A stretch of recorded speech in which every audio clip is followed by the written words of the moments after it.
What are you guys using to shine up your stainless steel? Steel wool. Steel wool. 4-aught steel wool. On the inside of the on the basket? Yeah. You know what I use? On refrigerators. On refrigerators? Outside? No. Steel wool? Yeah. No You got way. You never heard? You're not hip to the 4-aught steel wool? It's super fine. It'll polish it. I know. And everybody, listen. Every single person that has ever cleaned appliances for me, I go to show them that, and they're like, "No, what are you doing?"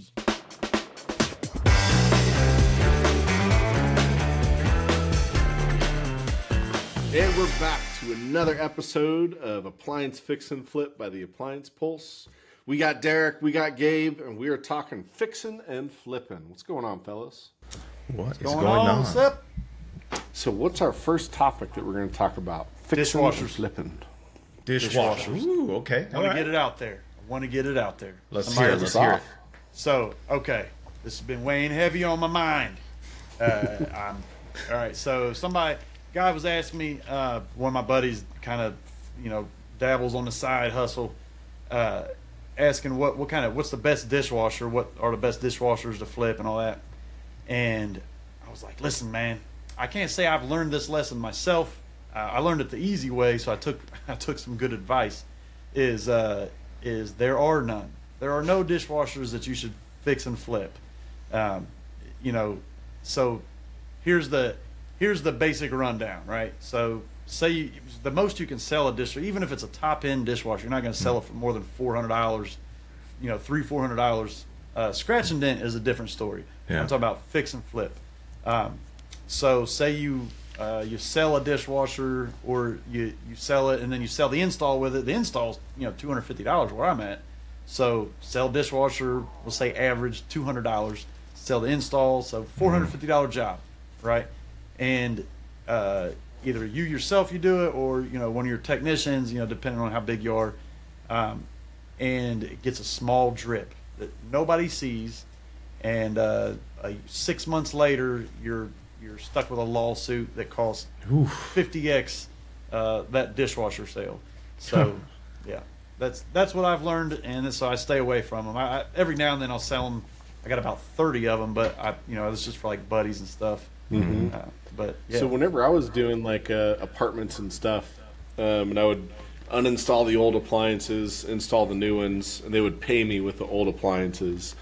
I would get like full kitchen sets, pretty cheap, and I would sell those dishwashers, but I'd sell them as is because I could test them whenever I removed them, but I'd just sell them as is because there really is a big risk on a dishwasher and a small drip, just like what Derrick was saying. We've had that before. You have to go back and you're going to get your construction hat on and go repair some floors. The scales of profit versus risk. It doesn't make sense. Yeah. What's their most common flaw when they're used? Where are their leak points or their issues once they're used and they're older? What is it? Seals, leaks, everywhere. Yeah, all over. So the old school Whirlpool ones, they have those little corner rubber gasket pieces that push the door up or down or whatever to make that seal at the bottom. Those get kind of old and grungy and they don't seal really well. But whenever you're taking a appliance that hasn't moved in 8 years and then moving it, there's always that risk that it doesn't really seal up the way that it should afterwards. So for a low profit risk, I agree with Derrick 100%. Okay. Yeah. Okay. Well, what's the word? How about the word I'm looking for? Is it lamentated, where they kind of bend, or they just don't seal right anymore? What's the deal? So a lot of dishwashers don't have a seal on the bottom. They don't seal conventionally like most people have the idea of. So just for example, something I learned. So this is how I learned this. So Active makes this dishwasher tablet, and I have a little gondola set up, and all my buddies, everybody that comes in, I give it to them. And a guy came in and bought a dishwasher from us, and came in a couple weeks later talking about how great it worked and this and that. Got some of those tablets, and comes back next day or like 2 days later. He's like, dude, those tablets made my dishwasher leak. And I was like, what an idiot. That sounds like about the dumbest thing I've ever heard. That's what I said to myself. I'm like, oh man, that sucks. Well, stop using them. Yeah. And so nothing else with that. Well, a couple weeks later, I ended up going out and checking it out. But in between there, I also had an employee. He took some home, and he was like, he's kind of dumb like a girl. So, well, not like a girl, but I mean, let's Cut that one out, Shay. cut that out. I didn't mean it like it sounded. Oops, strip that one out. Blooper. Yeah, sorry. Yeah, that's my cancel coming out. How about this? What's the average lifespan you say of a typical dishwasher with plastic construction? What's the average lifespan?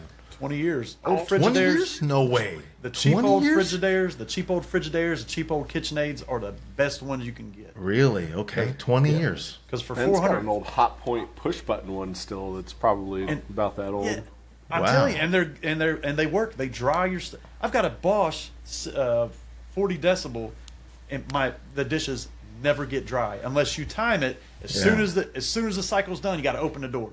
Yep. But I mean, scratch and dent dishwashers, they sell great. You just gotta you gotta make sure that you test them in all the scenarios. Because just like what you were talking about, you can the dishwasher hole can kind of get racked to where it's just slightly off, and then the door won't line up correctly. Yep. Or there's also like metal seams that go all the way around the entire housing of the dishwasher. Sometimes if they get racked or twisted a little bit, those seams can open up. So you just really got to go through and test them and make sure. They also have those plastic front doors that you can stick on the front of the Don't do dishwasher. it, Replaces right? the Don't door do it. so you can see I inside of recommend it. against while Not worth it's it. running.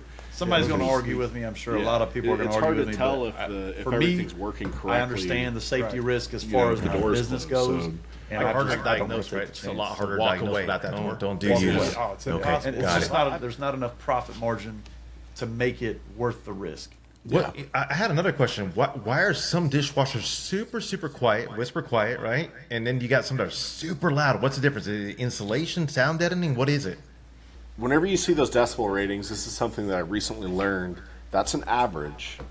So on the dishwashers that have like a long heated dry time, that's bringing the average down of the decibel level. So, you know, if you're taking the average sound level of a dishwasher throughout the entire cycle, it's an average. So that 40 decibel dishwasher could be something like 90 at its peak. Yeah. So Loud. learn that was interesting. That's super good to know. That's helpful to know. I was gonna say I have one of those. It's it's a little bit older, 45 decibel Bosch, and I swear to God, it gets me every time. I'll be in the kitchen, I'll load up the dishwasher and put it, start it up, and then I'm like, it's like 11 o'clock at night. You know, I get home and I get everything done. I always do dishes at night, and it sounds. I think it sounds like my son's got one of his buddies in his diesel trucks out there. He's got to sneak out the window or something. Yeah. So I'm going to look. I'm like, oh yeah, it's a dishwasher. But it's really it's quiet. It's just enough quiet hum to where it's like, it's kind of, I don't know how to explain it. It's like it fills the void, but it's not loud. Like I literally had my baby fall asleep next to the dishwasher once. Okay. Yeah. Yeah, I should have done a video. Well, the biggest difference that I've seen on dishwashers that makes an impact on noise level is going to be plastic tub or stainless tub. Oh Yeah. God, so stainless is gonna be a lot quieter because Lot it's a more quieter. dense material, right? It's denser. Yeah, it's Well, more and- dampening, and I they- think. Yeah. And the difference between the ones that are very well made. So like if you just in general, if you think about it, it makes sense logical. I don't know if this is a thing, but I'm sure it probably is. So like Bosch, their whole underside is enclosed. It's all plastic, so that like you don't have to wire it up. You just plug it in. But whereas like a Whirlpool or a Frigidaire, the kind of cheaper ones, it's just you got the little metal frame on the bottom. Yeah. And everything's open except for the Flimsy, little kind of pig flimsy, plate. right? Yeah, super Yeah. flimsy. So that's Oh, and then what I was saying about the seal. So if you don't know, so how everybody was telling me that their dishwasher was leaking because of these tablets, which sounded stupid, Yeah. is so what would happen is the ones that got that little mushroom float. I don't know the verbiage for this. I don't work on them that much. Yeah.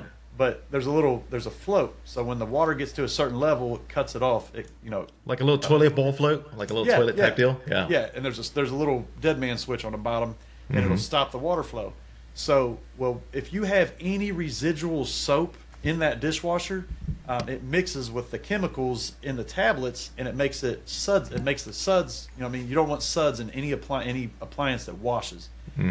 So those suds will rise above the water level, and the bottom of those dishwashers is not actually a seal; it's just a lip. Yeah. Like on a like a basin, I guess. Okay. So if those bubbles rise over top of that float, they'll also seeps through. It seeps through. and it Yeah. just leaks out the front. So Okay. it was leaking.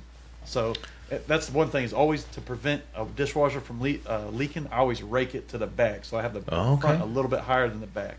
Interesting. Okay. So the verdict is don't sell super old dishwashers unless you know it works 100%, and maybe As you sell is. scratch and dent and new or super lightly used, right? Super lightly used.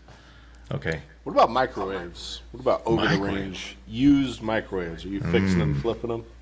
I do actually, but there's no profit in them. I mean, it's always a switch. That's the worst part. I mean, I only do it so if it comes with a set. The same reason why I do the few dishwashers I do is, you know, if I got a really nice stainless stove and stainless fridge that matches, I'll make it a combo set. You know, like I'm one of Lowe's wannabe, and then it's more appealing for the sale. It doesn't really add any value. Like, I'll just throw them in there and then Just to make the sale, make it. yeah. I would really hold off on microwaves until you understand how the magnetron and the capacitors work. 'Cause there's some serious power inside of there. Oh yeah. I would not dabble in that unless you know what you're doing. I don't really. But man, cleaning those things, Yeah. like a 5-year-old microwave that you get with a kitchen set or something, and Gross. yeah, it's just I don't know. It's just not worth the time. It's like What's the stoves. best way? The best way to clean them is, do you guys stick a cup of water in there, run it 3 minutes, get it really hot and steamy, and just wipe it down really good, or what do you guys do? You know how dangerous that is? You know what They say- superheated water is? Oh yeah. Yeah. It happens But it- real easy. Yeah. Spill it on yourself, you're gonna be crying. Oh, you never heard of the tea bag trick? I need to make a video on it. Let's hear this. You heat the water up in a cup for like 2.5, 3 minutes if you got 1100, 1200 watt microwave, and it's not a trick. I mean, it's something you don't really want to do, and it was a thing I read, and that's why I want to try it. Oh, you haven't tried it yet then? Ooh. No, but so then the lady put her cup in there for 2 or 3 minutes, like she does every day, to make her tea, and took it out and put her tea bag, like went to dip her tea bag in it, and it like exploded and it Wow. burned her face off and all kinds of stuff. Wow. Yeah. So The dangers. Don't boil water in a microwave. It can be bad. I do it sometimes to clean the microwave because I've learned that trick years ago. I didn't So know I'll that kind of trick. boil water in there and then remove the cup carefully and wipe it down. And it'll kind of get rid of stenches too. It does, because it just kind of steams everything. Yeah. So there's a danger to it. There is a danger to it. And knock on wood, nothing bad has happened yet. Purple Power is the mean green, and purple Purple power power is good. I like purple power. I Bottom used to use a shelf. lot of that. Yeah, bottom shelf Dollar General is the best stuff. Just like, man, there's so many things. Like, did you know Pine Sol? You can actually use it for a fabric softener. What? Really? It was on the label. Like, I can't find it anymore, but yeah, within like 2 years ago, I actually read it on the label. I got a Pine picture Sol. somewhere. Yes. So what Fabric other cleaning supplies are you guys using? Pool You know what I shock do? Check it out. So I got Pool my shock? spray bottle. for everything. You use pool shock. You It's do? just- Okay. I've heard So of that. bleach is 8% sodium hypochlorite or 5% sodium hypochlorite. Pool shock is 10% to 12% sodium hypochlorite. Oh, wow. Yeah. That's the What do best. you use it for? To What do you- wash it, right? Everything. Everything. Everything? I just restocked 2 days ago. I got 10 gallons sitting on my floor right here. So you put it in a spray bottle or what? The pool Yeah. shock and water in a spray bottle? Yeah, I don't add no water. We're straight pool shock, baby. Really? Ooh, man. And Harsh. Like washing machines, I fill the washer all the way up. If I can't get a tub out or if I can't get a basket out, fill it all the way up with hot water and a half a gallon of pool shock, and let it sit overnight. And usually next day, So you've also had the Final Boss baskets you couldn't get out. The Final Boss that just would not come out. I got one right now. Yeah, I had one the other day, man. This was, oh man, a nightmare. I was like, forget it. Let's part this damn thing out. Sometimes that's best. I've probably purchased somewhere around 10 of the steamers, like Macola, billet, all kind, like they're cheap ones from Amazon, right? You can get for about $180. That's what I've got. Harbor Freight has one. Yep. Listen, Amazon. when you have an extra $600, well, not extra, but when you have $600 to invest in a steamer, that's the cheapest one for like professional grade, 75 psi, gets like 245 degrees Fahrenheit. Oh wow! And let me tell you, it will take it takes some things off. It'll take the COVID out of COVID. It will take the vid out of the cove. You know what? For general wipe down, check it out. So this is a regular spray bottle, one of those commercial grade ones, and I'll run some blue Purex, just a few drops of blue Purex in there, and that's my general wipe down. That's my general wipe down, water and blue Purex, and I use that for general wipe downs and cleanup and everything. Now, for really nasty washers, obviously pull the basket, get down in there with pressure washer or just a hose, and make sure that crud is off of there. And I'll take my drill and with a wire wheel, and I'll go down the basket and get all that crap out, go around it, and hose it off. So I do a lot of that on some really gross ones. Yep. What about stainless steel? What are you guys using to shine up your stainless steel? Steel wool. Steel wool. What? 4-ounce steel wool. On the inside of the on the basket? Yeah. You know what I use? On refrigerators.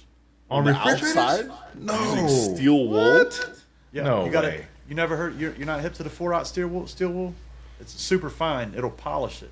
I know. And everybody, listen. Every single person that has ever cleaned appliances for me, I go to show them that, and they're like, "No, what are you doing?" Yeah, I bet, right? It's crazy. Like that's what I polish my rims with. I got aluminum rims. It'll polish any metal, and you just got to you got to keep it wet. But if you do it dry, you'll definitely get some squirrels. Wreck it. But yeah, listen, I'm telling you, you got to try it. That's the 0000 steel wool. So it's a real fine steel wool. Yeah, it's the finest you can get. Wow. And, okay, interesting. Yeah, it's That takes used surface for rust. That will take the surface rust off. You know how they have that little Absolutely. surface rust? Yes. Right? Yeah. The biggest thing is if you're going to go crazy with it, just make sure you go with the grain.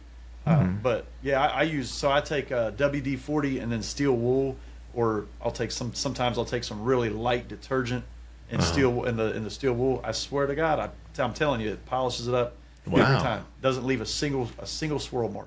Now, if someone's listening to this and they try it and they scratch it up, is there a disclaimer here or what? No, Where you do did they it mail wrong. you the...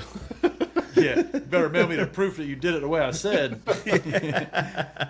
No, I'm not being funny. I'm telling you, I'm dead serious. Wow, interesting. That's how I clean every single one of them. So, go ahead. Never heard of that.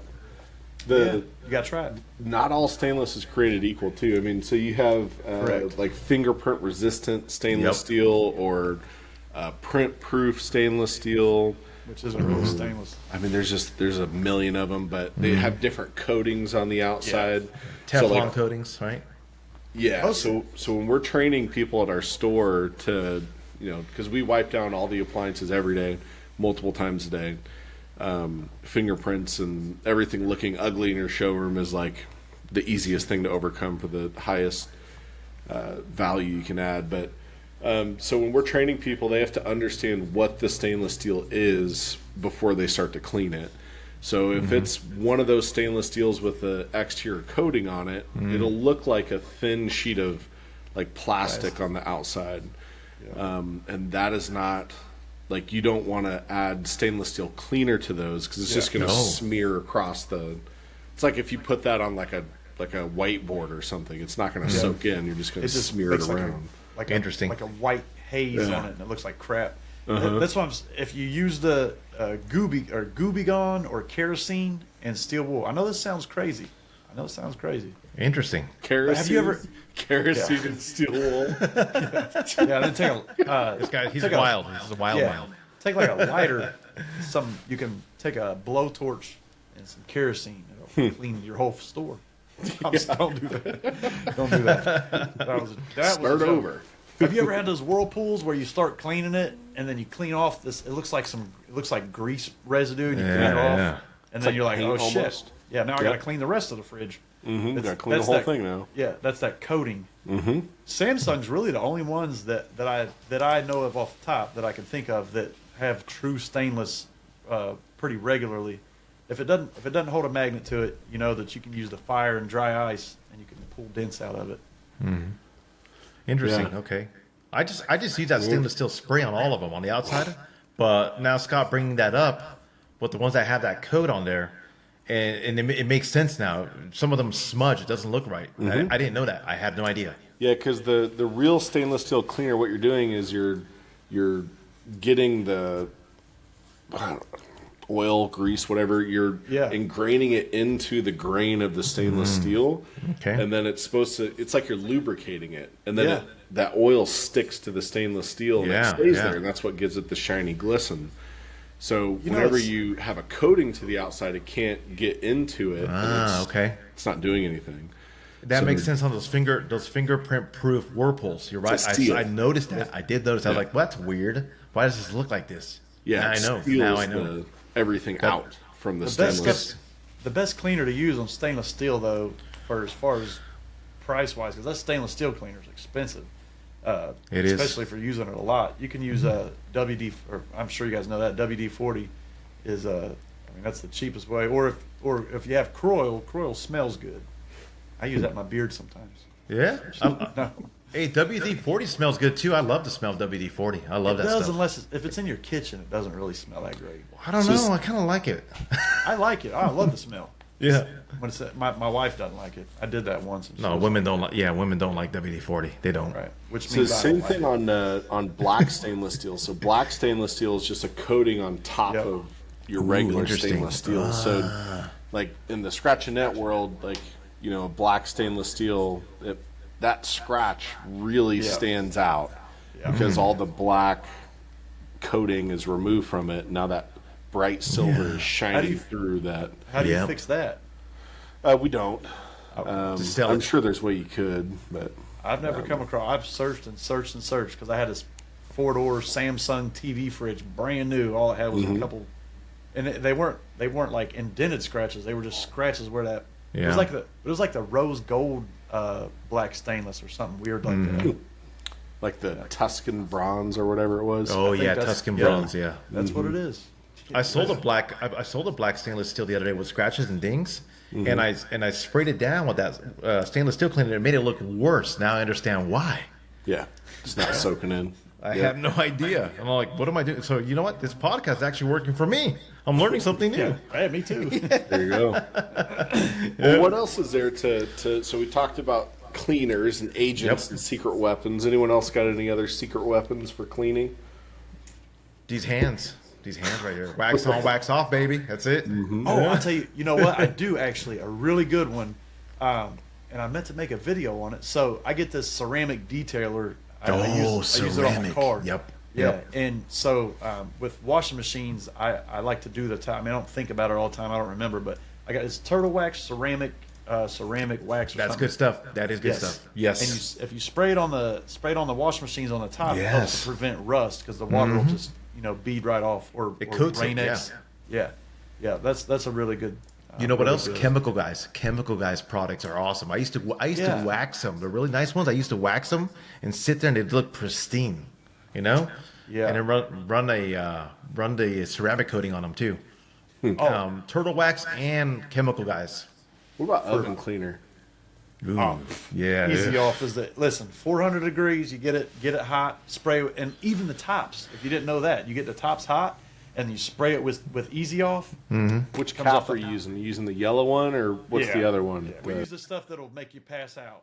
Yep. The real deal. It's like the Marlboro Red. Right? The Marlboro Red of freaking oven cleaner. Yeah, or Durrell. You can get the Durrells if you want. The Durrell or the Marlboro Red. What did we pick one? And if you spray that on there and you just let it sit for a minute, it works overnight. really well. It takes because so the people that I used to have clean the stuff, they got wire wheels because it's got the cavity inside of this oven is ceramic, so you pretty much can't scratch it. No, you can. So don't take my word on that. You can, but don't do it. But you can put a wire wheel on it and you won't scratch it. So I was like, man, why are you guys doing it? I've got 100 cans of this Easy Off for that reason. It's expensive. Use it. And so she used it on the top, and I was like, what the hell are you doing? Don't use it on the top. She's like, well, why? I was like, oh, I don't know. I guess go ahead. And then so let it sit overnight and come in the next morning. You spray a little mean green on it. It literally wipes right off. Yeah. The only part is, and this is the one thing, is everybody don't like to do it. And that's why everybody likes it when I work down here at the shop instead of coming down to the store, because I make everybody take doors apart on the ovens.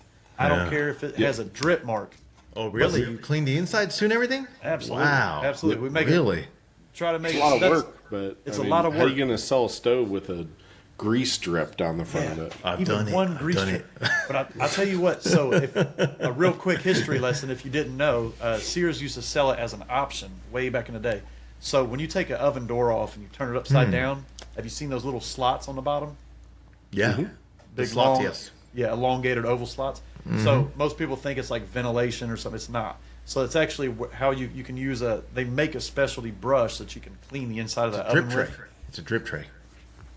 I don't know about that, but I mean, it might be. I don't know. Just an access hole. Yeah, it's an Yeah. access hole. So Sears used to sell it as an option where you could get the doors with the access hole or have them not have an access Interesting. access hole. Yeah, so that's how Okay. that's how that started. But Now that's they're one just- thing I dislike that about used stoves and all that range and stuff. Cleaning them, I hated that. And I used to sell a bunch of them, when I first started this, and then I stopped out of nowhere. And I still don't sell them. I don't. Yeah. I just got tired of cleaning all the time a because lot that of was work. damn full. Yeah, it's a full-time job and a half, and I'm like, It is. I have about probably 100 or so oven doors now. So Wow. when people are bored, yeah, I know. I kept them because Man. I figured there's going to be one day I can sell them. And just You not need on it. eBay. It's too expensive to sell them on eBay. Yeah, we need to do a kills walkthrough. it. We need to do a walkthrough of your shop, Derrick. I need to see these doors and all these control boards and everything. I need to see all this stuff. You need I to had do a to buy walkthrough. I had to buy storage containers for the stuff. What? Really? Yeah. Holy, dude, you're the real deal. I got a 100-foot storage container and a 50-foot storage container out back. Wow, That's what I put man. all my parts in. Yeah, that's our parts Interesting. store. Yeah. We got to do Yes. like an MTV crib style walkthrough of your shop. And this is Yeah. where I got my doors out. And this is where I got my control boards. All Yeah, that, these- man. These So are the- on that note, what advice would you give to people on keeping parts? Because you Oh, pulled yeah. every parts and sat on them. Like, are there some parts that you wouldn't have done that to? Or are there some things that you would pretty pull? much all of them. So I mean, stove boards. If you're going to get rid of the stove, a lot of times Samsung. If the ribbons tear, I keep everything. I don't The know. I relays. mean, I'm a hoarder because not a hoarder, but I feel like it's going to be useful one day, And it will. has. So out of all my tops, those Samsungs that's got the divider, the double oven, you just slide the divider in it. Mm-hmm. I had 3 of those tops over time, and I used all 3 of them. Stoves Heck came yeah. in broken. Heck Like the glass top?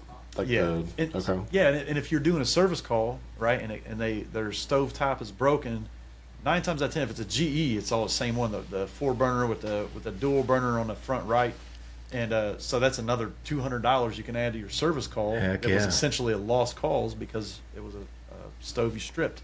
So yeah, we sell in our eBay store. We don't do much. I don't have any full-time eBay guys, but Colton does it part-time, and I think we average about like 25,000 a year just off of Oh, not bad. profit of it. Yeah, I mean for a Yeah. little passive income. Yeah. But you got to know how to finagle it because that is a whole political thing too. Yeah. Yeah, Oh, yeah. eBay's a nightmare. Yeah, LG control panels, don't keep them. I promise you. No? No. Why is that? I don't know. I probably have about 50 of those left. And don't do And- it. Yeah. 'Cause you So are barely you sell 'em. saving okay, so let's talk about a stove, right? Or range. Yeah.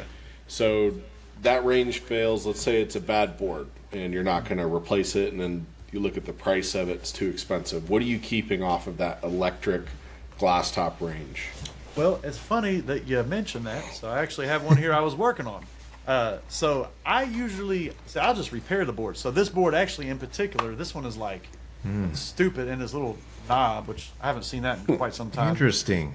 Yeah. What so is that off of? this is off of a Gen Air. I fancy. forget. It's like a Gen Air. What is it? Like a Whirlpool Gen Air? I can't remember. What does that cost? What does that cost new if we were to buy it new? So this board was like it was like 190 something. It was too expensive. That at Yeah, cost. 190. Yeah. Yeah, and so it was too much. I wasn't gonna pay $190 for a board. But usually all it is this is, if I can get it right. This is so this is a relay, and how I've been explained. Now I don't know this. I don't know that this is just the information I've gathered. It could be wrong. How this usually happens is that, like say, so you have transformers or you have resistors, capacitors, all that stuff. So what is it? Transformers or resistors, or not transformers, but something like that. Don't edit that out. I don't want to look stupid. But some of them they're direct. Some of them are directional, so that way whenever you power the appliance Line down, in, line out, right? Yeah. Yeah. Well, when you power the appliance down, it sends like a micro Burst. like a micro burst or something. It's like 48,000 watts or something like that. I don't know. And it goes backwards. Well, sometimes if it slips past the gates, it'll hit the relay, it'll blow it up. Kick it back, right? It kicks it back aggressively. Right. Yep. Right. What is that, a diode that keeps electricity Diode, one way? that's what it is. Yeah, I couldn't think what the hell. Yeah, one-way diode. Not all diodes are one way, but so, and that's the biggest problem that I found. When you get into like the 13-pin controllers and stuff, which all the GEs that fail, the super nice brand new ones, when they fail, it's not a relay. It's usually those controllers, and those are confusing. There's a whole community behind that. I mean, it's called what is it? The re-engineering? Re-engineers. Yeah, on I Facebook. need to check that out. I'm in the group. Yeah. I'm in the group, but I never look at it. I know they do they're way smarter than me. I'm not even. Yeah, close there's to some that really smart. good resources in there on how to troubleshoot boards and stuff like that. You got to have the schematic of the board to know what you're doing, but See, and the problem with that is they're proprietary. So most of the time, you can't get the schematics to these boards. That's what I've run into. we don't do any board repairs or anything like that. Like the big one right now is the Whirlpool with the pressure the switch, washer, the yes. transducer. Dude, A to Z Appliances came here and replaced 3 of those washers for me. Yeah. Who did? A to Z Appliances. Really? So it was that a like service your Whirlpool? pointer.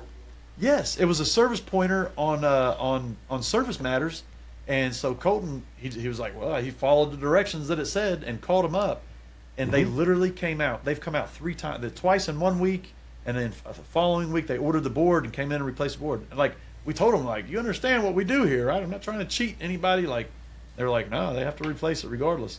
Yeah. So The issue is the boards being in stock or not. Seems like those are kind of all over the place right now. But Ben also has been doing a lot of testing, and it seems like a lot of the issue comes back to that transducer, pressure right? switch. Inside of there, I think moisture, humidity gets in there and kind of wreaks some havoc. But on that board, you have the pressure switch, and then you have a relay, or maybe it's a resistor, and then you have a relay, and then you have the main processor. So depending on, so the issue with this is that the washing machine will just get stuck in draining. It'll just continually be draining and draining and draining.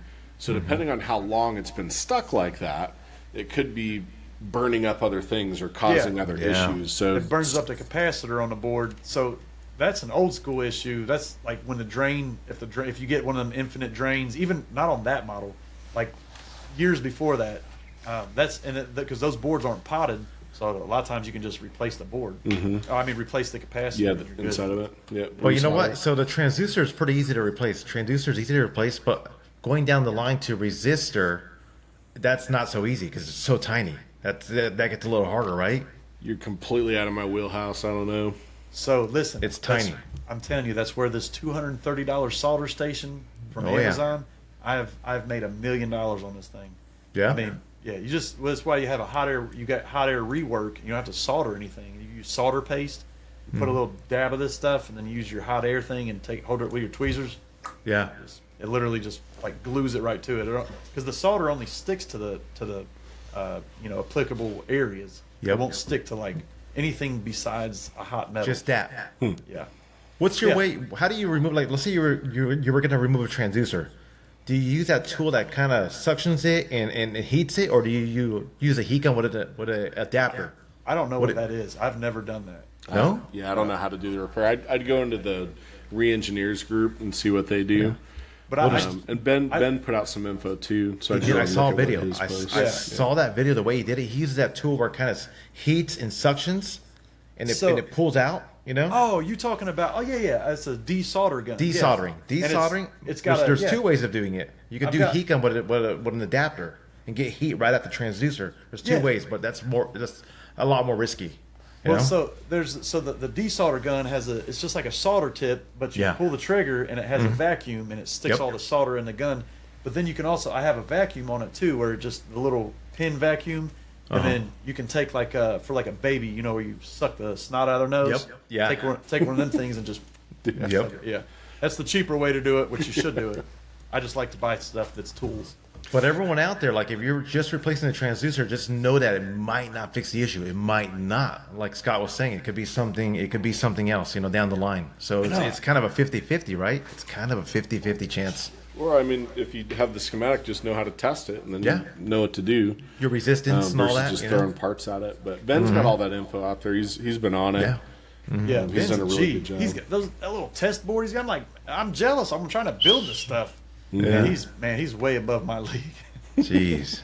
Yeah. Well, what else we got to talk about? We talked about cleaning supplies and Yeah. dishwashers, stoves. Microwaves and all that. How about Microwaves. this? Let's talk about the whole current situation with this. It's kind of an economic war, and tariffs, 145% on the electronics and other goods coming in from China. Have you guys seen any price increases on anything across the board, or is it kind of relatively the same still right now? I haven't. You haven't? No. I use harvested parts, so I don't really. Yeah. I try to do the same thing, but I'm seeing control boards. From what I see, some control boards are up. They are up in price. Yeah, I mean tariffs are going to have a big impact. I mean they already are having a big impact on the new side. So like Bosch, LG, they put out their price increases. You get price increases anyways. Yeah. But they just put out their price increases. Medea, certain distributors have said that the Medea production flow is either halting or slowing down greatly. Really? So, you know, whether that's like that for a month or a year, I mean, who knows? So, Long term. Yeah. yeah, I mean, kind of what happened during COVID, right? I think we're going to go to around COVID type production levels for a while. It's just a reset. I believe it's all fake. To be honest, I think it's all just an act. It's all like the wood. We ran out of wood. It cost me a year before that COVID stuff happened, right? Because I was remodeling, not remodeling, but rebuilding trailers. I buy the frames for $200 and sell them for $2,000. And the decking for the wood, was it 12 by 16s? It cost me $250 a year before. It was almost $900 to redeck it. So my cousin went and got a bunch of wood off construction sites. Yeah, I think it's a game of chicken. I think it's a game of chicken. China versus U.S. You know, and it's one of those things where it's like, hey, we're at 145. You know, what do you come back at? You know, and I think eventually it will stabilize. It will, and hopefully we come out on top. Hopefully. Personally, I'm kind of tired of China's BS. I mean, our basket bushing was on Amazon's been knocked off by 2 Chinese companies. That's right. The basket bushing. Yeah. I mean, we're you know, it doesn't matter what type of IP protection that we have. Yeah. There's just nothing that you could do, and and the reproductions that they make are just complete garbage. But this applies across the board for everything, and there's no recourse. You can't do anything about it, and it's just a race to the bottom. Like Amazon, you know, that's probably the biggest problem is with these gray market aftermarket parts where you know somebody calls you up and they say, yeah, I got this Samsung dryer. I just changed the element like 2 months ago, and it's already this stupid dryer's already bad. It's hit or miss. It's hit or miss. It's a roll of the dice on that stuff. It is. Well, that's why I say, like, if you order you buy things that are OEM, right? It doesn't mean they're going to be made in America, but if you buy things that are OEM, it's not a generic ripoff of whatever it is. Because that's like, if you think about it, if you can just steal somebody's idea, I mean, it's that much cheaper because you didn't have to think about it. You have to put it in. There's no profit loss. You just know you just have the good of it, and so they're the masters at they're the masters at imitation. They are the masters of that. Yeah. You know, imitation. Right. I can make money off that in bulk. So by the way, anyone listening, do not buy those knockoffs for the basket bushing. Don't do it because it's garbage. You know, they're junk and they're not any price. cheaper. Like what's same what's price. the It's the point? same What's the- price. right, what's the Don't point? do And it. then the designs are off, way off. But I mean, one of them looked like an octagon. It didn't even line up with a circle. Oh man! But yeah, I mean, and that's everywhere. I mean, it's on all Everything. sorts of different appliance parts. There's everything. I mean, why save $1.50 on a thermal fuse that you have no idea if it's gonna work or not? Like, it's just not worth the risk. And that means And it's not. It's not going to work. straight from like bought brand new, and it doesn't even work. Mm-hmm. Yeah. I mean, there's certain aftermarket parts that do work. That and do. are proven, Yeah. like Choice. Choice is great. Yeah, their parts are got really it. good. Yeah. And Bought they're like way 30 cheaper than Elvis. OEM. What happened to NAPCO? NAPCO went the cheap route on their heating elements. They did. And a lot of people are complaining about that and upset about that. NAPCO went the cheap, Chinese build, and it's evident. It was quality, American-made quality, and they went the other way. Well, they You know? made it so expensive to buy anything American. Oh, I know, So, I know. Like, I mean, Amazon. I'm going to be honest. That I use Amazon all the time. I Oh, hate what Walmart. exactly? What do you use? Like, what do you buy? Well, not for appliance parts, but like I Oh, buy. gotcha. I mean, just things in general. When it comes to the quality of the stuff that I sell, Baby wipes. Baby wipes on Amazon. They're great. I just use my hand. Well, yeah. Leave her hand, And you just wash your hand. Save a lot of money. yeah. Oh, Timu's out of the game. They're not. They've been out of the game. They're no longer shipping to the U.S. direct from Temu. No longer. So that's listen, not a thing.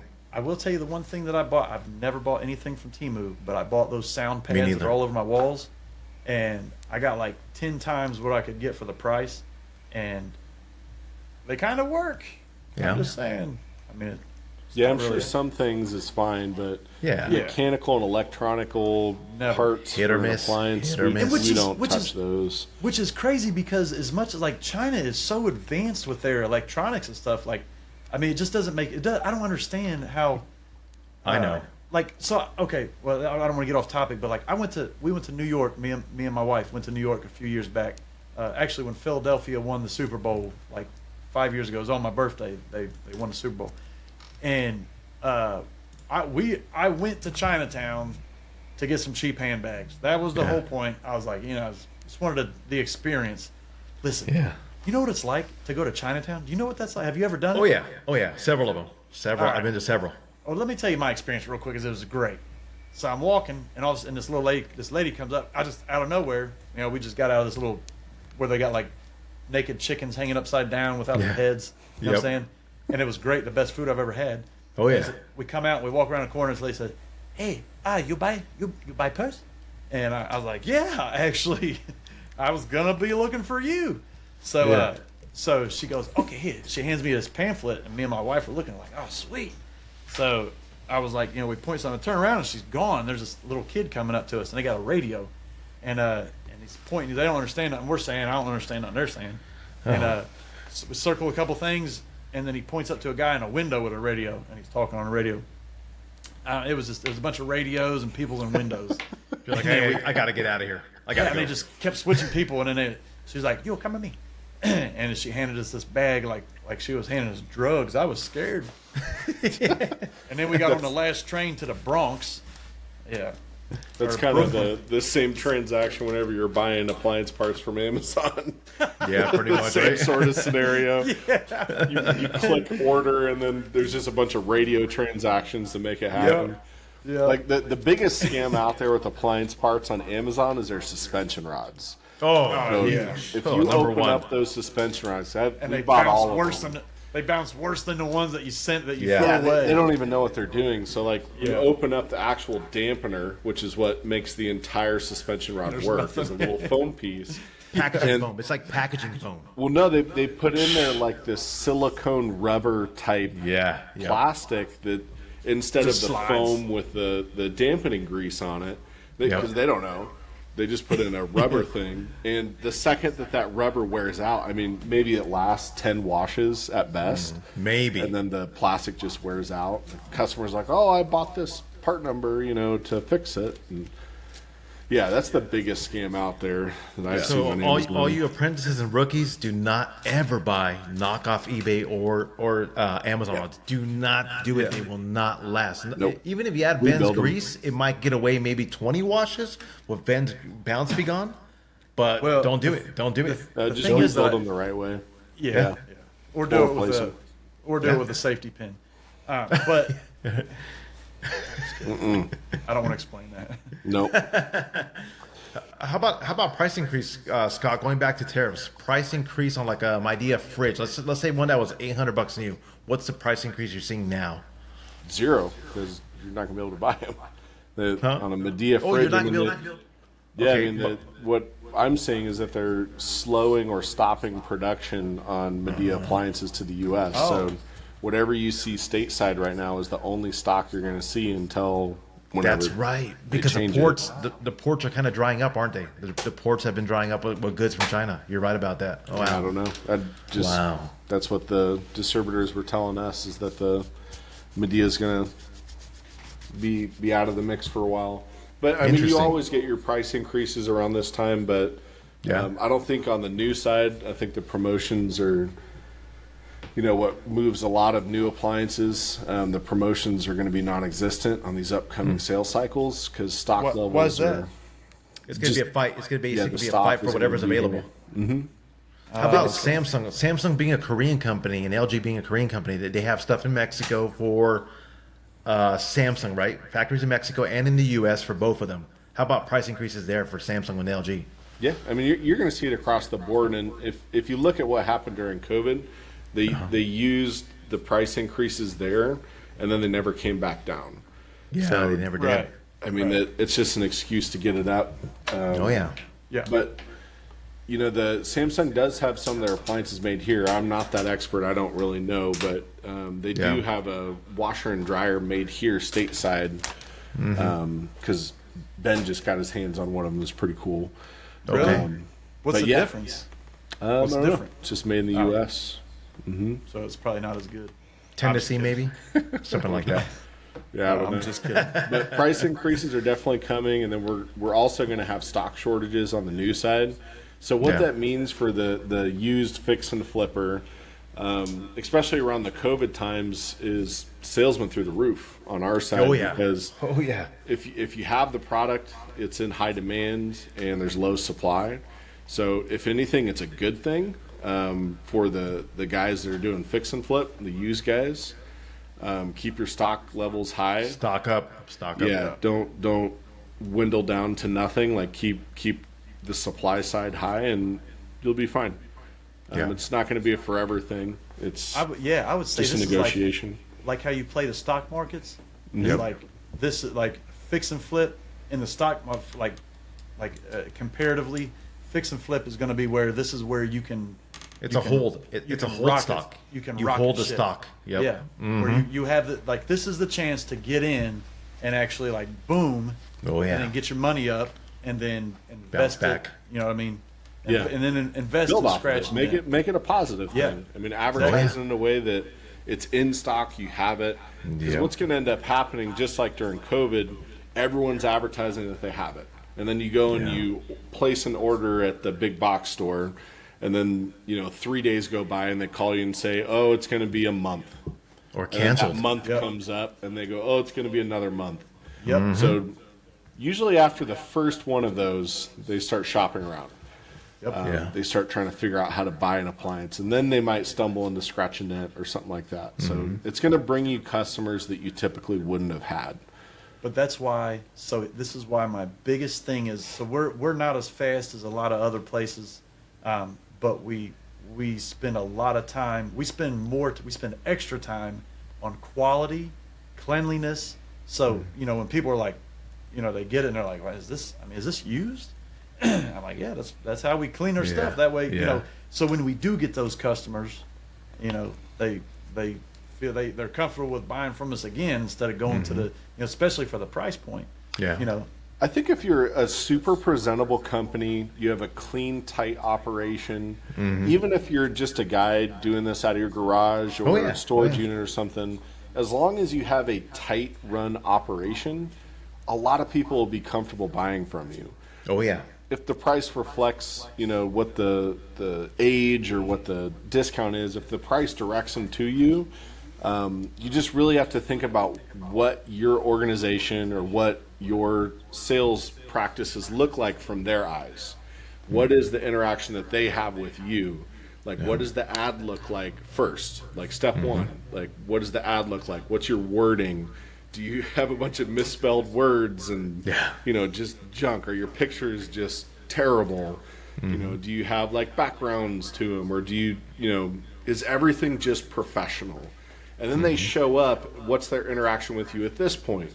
Are you clean-cut, presentable? Did you just wake up and, you're army crawling to meet them? Are you late or are you on time? Hungover. If you're setting an appointment, you better be early every single time. Otherwise, you're already starting off on the wrong foot with that person that might be buying something from you. Oh yeah. Just every step of the way, just look at it from their eyes. And if you do all those things and you are super presentable and you do have a very clean operation and you take pride in what you do is what it really comes down to. You'll get a lot more yeses and a lot less nos. Oh yeah. And you'd be surprised who's willing to buy a used washer dryer from a guy off of that. Whenever I was doing it, off of Craigslist, out of his garage. Yep. When I started off advertising on Facebook, I would every once a week I would find one appliance and I would make it super fun. Like I would just say really funny stuff. I saw somebody else do it, and I was like, "Oh, it's a great idea." They were doing it with like a car. I'm like, I don't even remember what I said, but so many people would interact with it just because it was funny. They wouldn't even want to be buying it. They wouldn't be interested in buying a wash machine. But from what I said, so that grew the analytics, or the metrics, interactions on it, right? Yep. So it would find the person that normally wouldn't be found. Yep. Yeah. But just look at it as if this is a side hustle for you. Look at it like you're running a professional organization. Yeah. Always. Just check all the boxes. And I learned this from Costco, right? Costco, I don't care who you are, you can argue with me, but you're wrong. Costco has the best customer service on the face of this planet. They have it dialed in. They do, absolutely, and they take care of their customers. So if you buy a whole kitchen from Costco. And within 30 days, if you don't like the way it looks with your floor, that's what you tell them. You don't lie. You ain't got to tell them it don't work. You just tell them, I don't like the color. They'll take it back, huh? Wow. Yeah, they'll take it back. There's no restocking fee. And they'll do this as many times as you want to do it. I didn't know that. I know. And so anyway, I learned that. So it's not this. So here's a lot of people, the old saying, the customer's always right. Yep. That is so not true. And don't get that in your head. They're not always right. They aren't. They're but not. Still, but you got to. At the end of your interaction with that customer, if you can say, "Is there anything else I can do for you?" and they say no, then that interaction, even if it didn't go well, you fixed it, right? Because I have plenty of times where stuff didn't go right, so I'll say, you know what, let me put in a 3-year warranty. Of course, I'm going to lose on that in the long run. Aim to please. Exactly. Just do it. Yep. And it satisfies no matter what. I've turned around so many, bad situations, right? Yeah. Yeah. Always at the end of just make sure that the customer's satisfied before your interaction is finished. Yeah, because things are going to happen. Things will happen. They will. And if you can be like, that's why we also don't sell things to people who are outside of 15 miles out of our radius, because it's hard for us to get out there and fix.